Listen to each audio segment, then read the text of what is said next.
Sterling, Virginia has issued a tornado warning for northern Prince George's County in central Maryland, western Anne Arundel County in central Maryland until 4:45 p.m. At 4:07 p.m., a severe thunderstorm capable of producing a tornado was near Cheverly or near Bladensburg and was moving east at 55 miles per hour.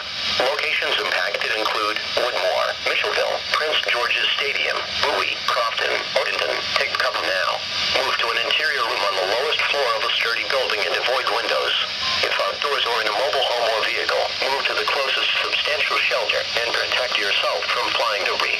This tornado may be wrapped in rain and hard to see. Take cover now.